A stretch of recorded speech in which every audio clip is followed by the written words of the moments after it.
Gti-joel, back with another video, and today it's not really a happy video.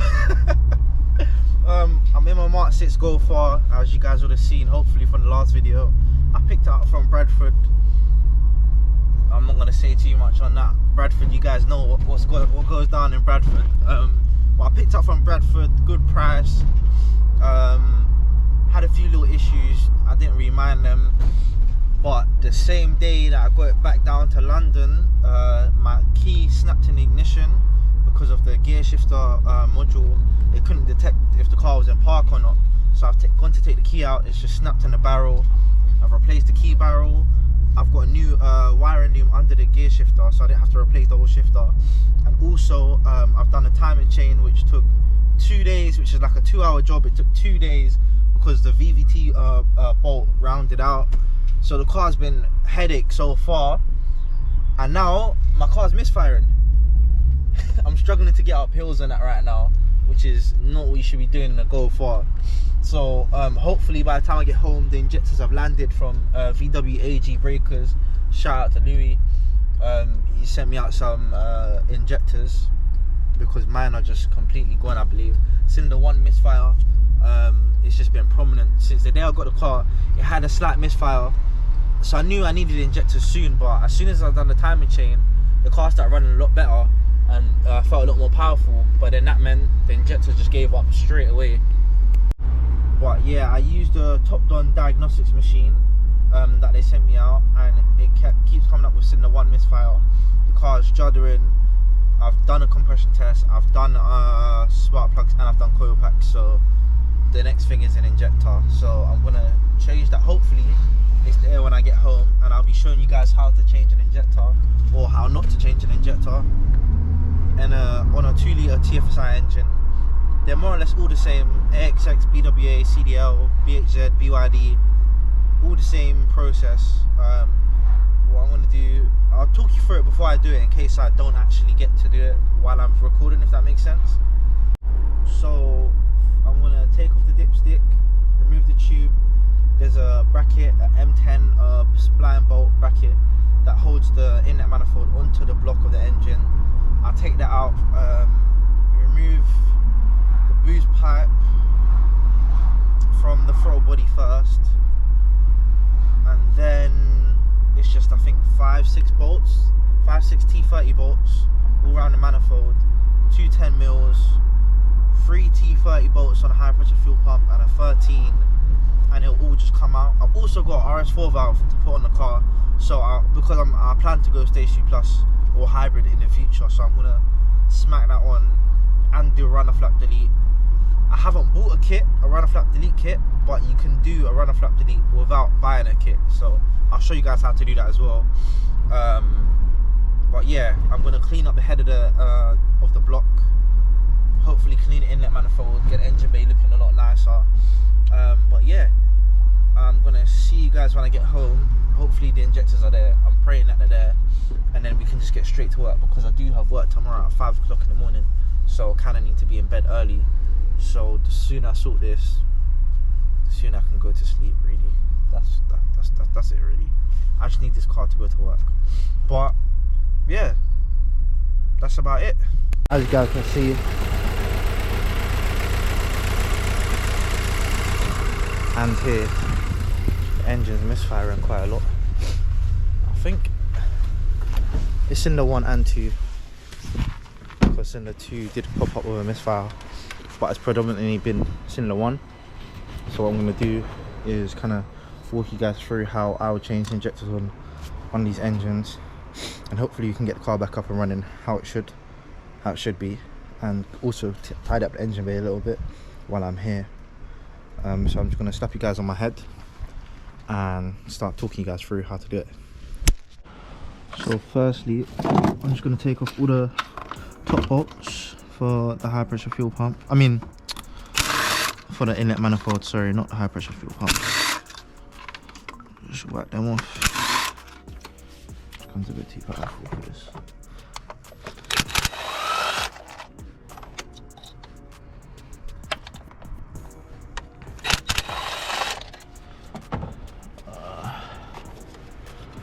personally I take these out just so you avoid snapping them. And this one. So those are all the top bolts, they're out now. Then the bottom ones, I don't have a small enough T30 to get into the holes, but I do have this screwdriver that just about gets to them. Just about. Cool, it's tight fit, innit? Yeah. So do that. So you just crack them off. Oh, slipped off it already. Yeah, crack them off. Well, this Ryan gave me this tool and it's a bit rubbish, if you ask me. But I don't have my own, so I can't really talk. I'm not sure if you guys can see, but it's just slightly too big for the hole in the inlet manifold. But we're gonna make do. It's only too big for this one. I think it's because of the dipsticks there. But depending if your car's KO3 or KO4, you will or like won't have to do this step. So take off the DV relocation just to get out of the way.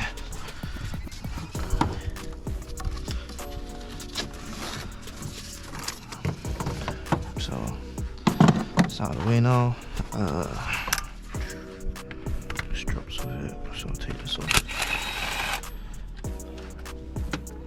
And don't lose your bolts, please.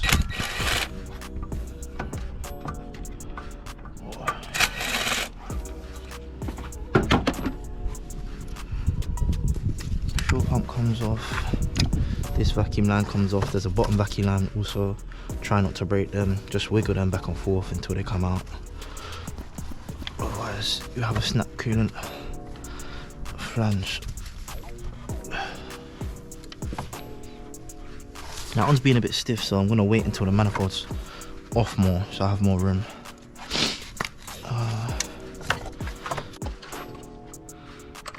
Yeah, just take that one off. You do have to take these two off as well for the throttle body. Go around. Loosen the throttle body bolt off here, so 7mm, or a screwdriver.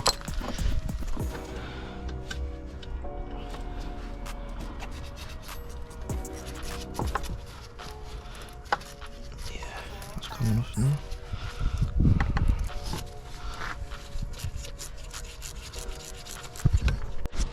So I've loosened the throttle body pipe. You need a 10. It's probably a bit too big. Oh. 10 to loosen off the bolt that holds on the dipstick. Sometimes I do forget to do this.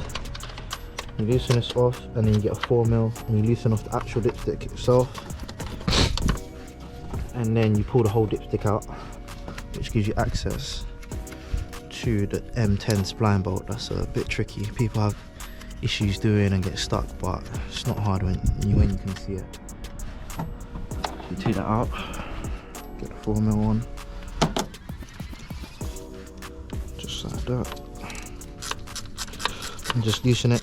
If you don't have a 4mm, you can use more grips or pliers or something to just get it out. So that's it. The dipstick bolt is now out. I did remove this 10mm here, and the clips gives you more room.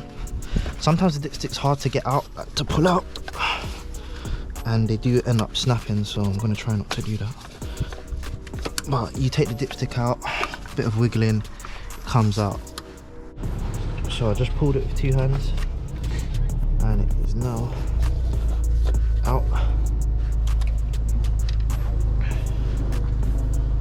So yeah, dipstick tube's now out. Didn't break anything, luckily. It is a 13. No, there's a 10mm behind there, 10mm there, and a T30 underneath holding this boost pipe in. You disconnect that, those two, sorry, and the boost pipe at the bottom there. Then you pull the whole boost pipe down.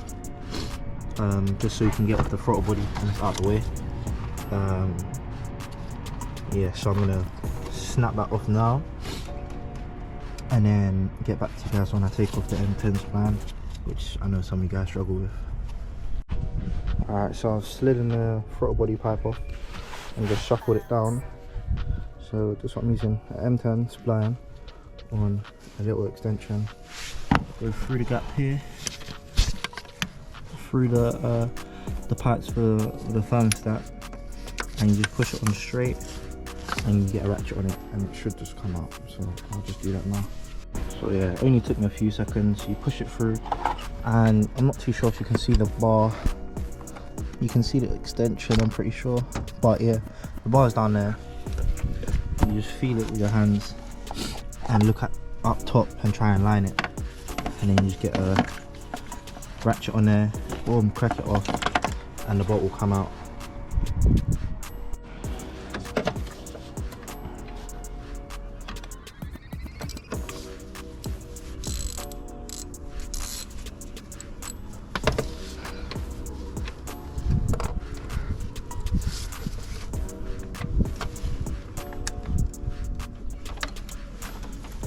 Alright, so I've just taken off the last bolt for the high pressure fuel pump.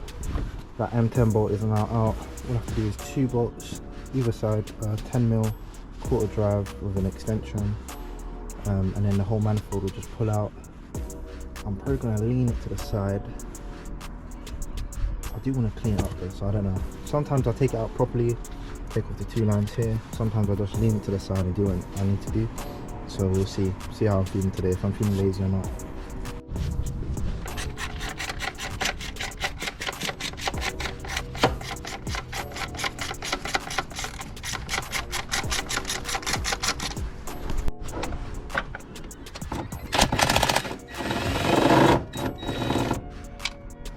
They both dropped, but I'll pick them up.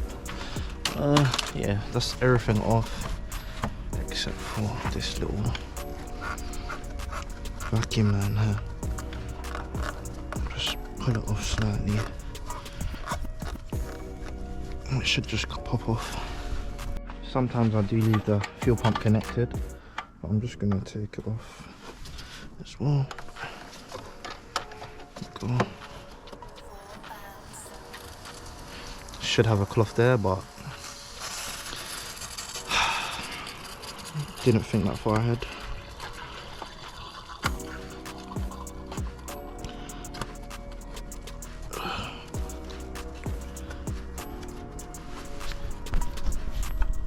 So yeah, you wiggle the manifold off. Sometimes it is hard.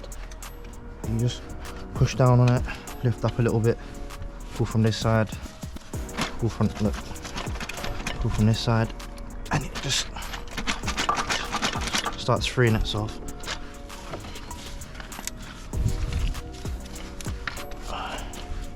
But yeah, you definitely have to pull at an angle sometimes, just because of the studs in here.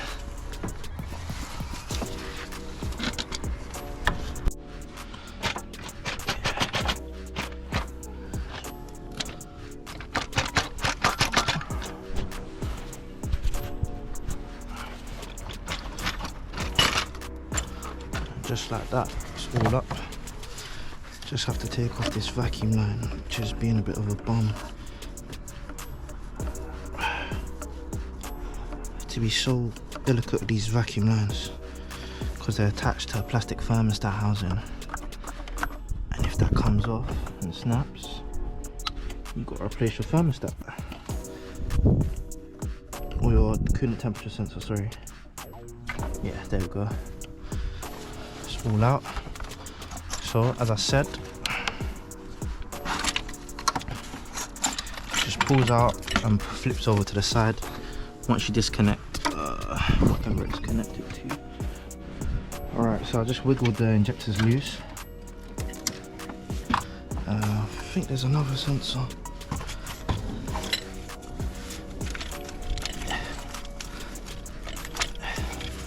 Just take them out the inlet as well, so they just hang up.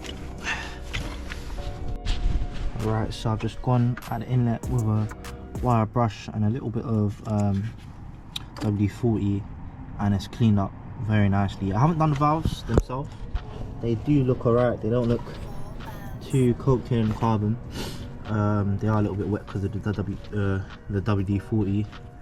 But yeah, I just want to make sure the car is clean. Like, as you can see, I've done the whole rocker cover, cam chain casing, the heat shield back there. I just want a nice clean engine bay. I will have to do this at some point. Now I'm just going to do a runner flat delete. I'm just going to pick this off, take the rod out, take the gasket out. These rods themselves, I think the motor might be, no, it's working fine. These rods themselves, you snap them and just keep the plastic bits as a, you know, quick runner flat delete. So I'm just going to do that and then put the inlet manifold back on and do the process in reverse. I will record a little bit of it, but I'm just going to crack on before we lose all of the sunlight. Alright, so I've got the inlet manifold cleaned up as best as I could with what I had. I'm going to fit a new cam follower, done an RS4 valve underneath.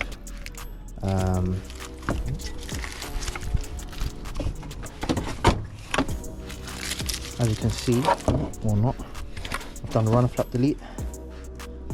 So I'm just going to put the new injectors in, cylinder 1 and cylinder 2, put cam follower in, and then just do the reverse of what I just did.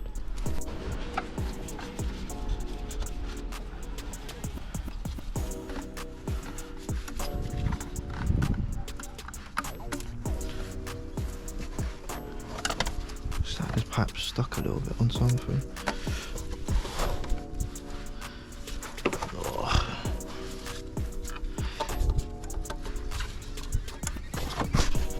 Alright guys, so I just slapped it all together because the camera's dead. I literally got 10% left, but I'll show you guys what I've done. So I've cleaned up inlet manifold as well, cleaned up the head block, it's all nice and shiny. I've done cylinder 1 injector, cylinder 2 RS4 valve. I do have the old injectors. I'm going to send them off and get metal filter baskets and then switch out 3 and 4, so then I'll have 2 spare. Just because these injectors like going, but I'll crank it up for you guys and we'll see how it sounds now.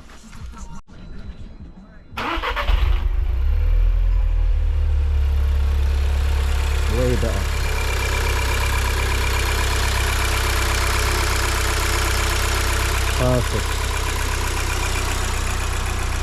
Perfect. So as you can see, I know what I'm doing a little bit, tiny bit. So I've got runner flap delete, RS4 valve, and 2 new reconditioned injectors put in. I was gonna clean the coil pack, the spark plugs, but it started up alright. I would have thought it would have misfired a little bit, but it seemed okay. So I'm gonna make sure everything's all done up, go around everywhere, and then take you guys on a little POV, drive around the block, see what the car's driving at now, because I haven't really driven it without a misfire since I got the car, to be honest. So hopefully it drives alright and we'll go from there. Alright, car's back on the ground. I'm gonna go take it for a little test drive, see what it's like. It still had a slight tiny miss on tickover, so small. So I'm definitely gonna get the other injectors sorted out, just so, like, just for peace of mind. I'll get the other injectors sorted out. But yeah, I'm gonna put you guys on my head and go for a little drive. Right. So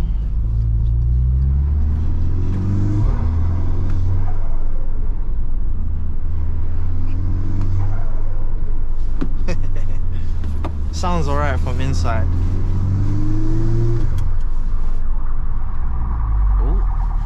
Typical day in South London. All we've done is gone around the corner and police. But yeah, don't watch the pillar, please.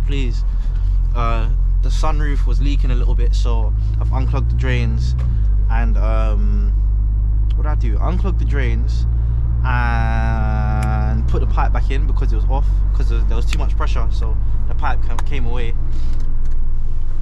Yeah, there's not really even anywhere to drive the car.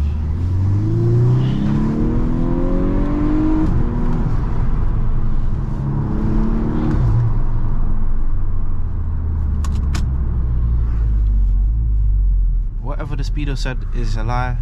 Everything is AI generated, and the person who runs this account is not the driver. It's a hired driver. Thanks. But yeah, seeming to be driving alright. No misfires compared to before. Oh, I wanted to cry. Like, I've got to go far, and I was struggling to get up hills. So it's a lot better than it was before. I am gonna scan it and see what fault codes come up, which is probably gonna be math sensor because it's unplugged. I'm probably the old cylinder 1 misfire codes, simply because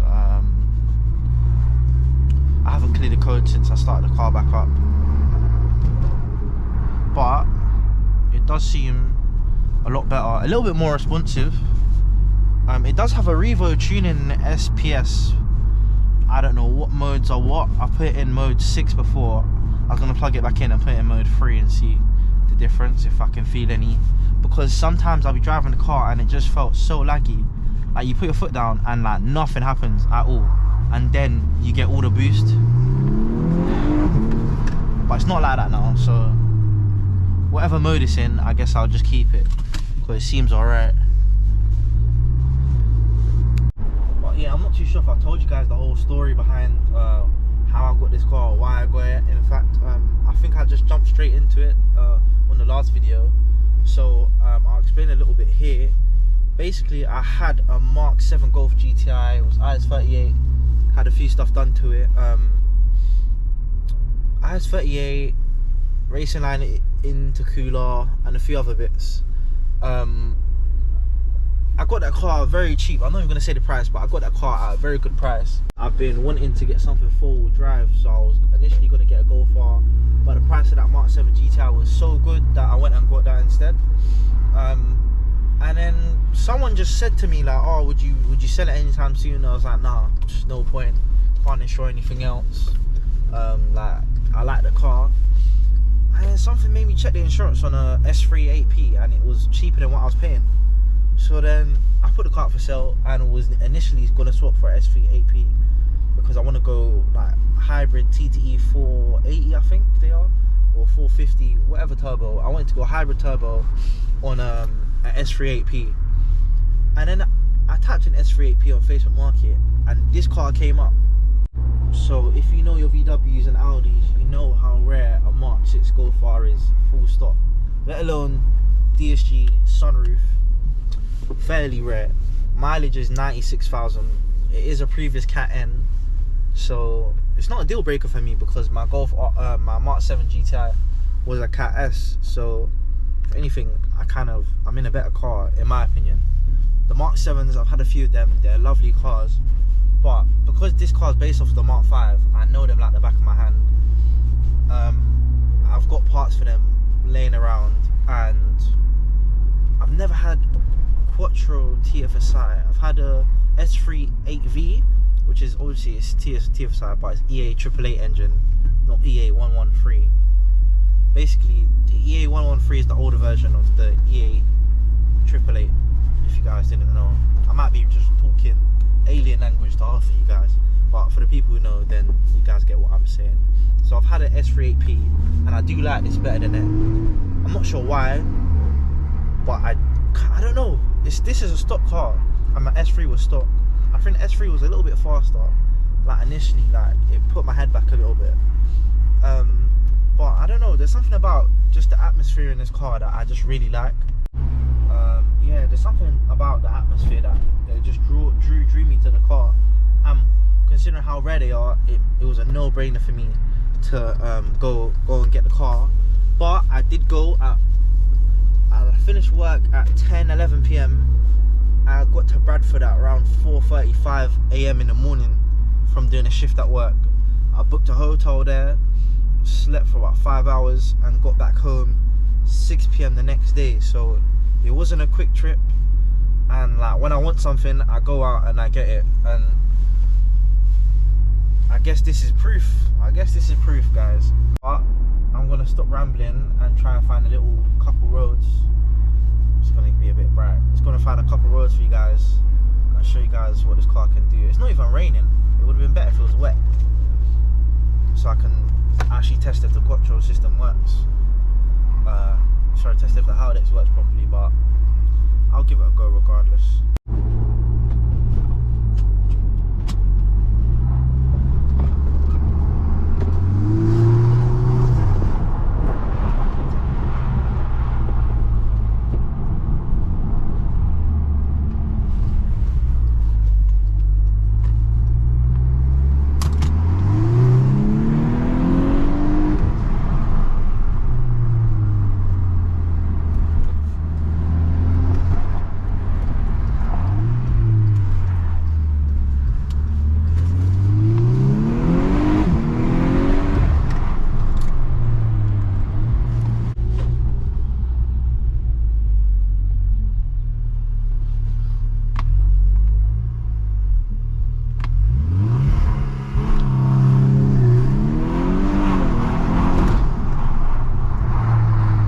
Trying to see if I can.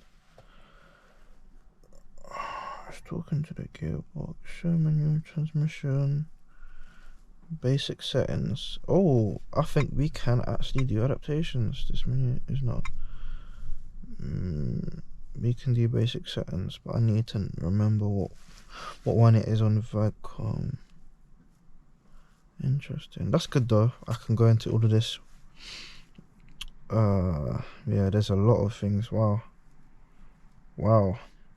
I'm gonna have to sit through and read all of this one day. Alright, so yeah, literally the only codes is intake, manifold, runner, position sensor, switch, circuit bank 1. So that is gonna stay on there because I do have a runner flap delete, and obviously the car's not mapped. So that's the only full codes coming up. Clear full codes. So yeah, everything's cleared now. Alright, so we're just gonna scan the car. I mean, I already did scan the car, but we're gonna do it again just for the camera. OBD2.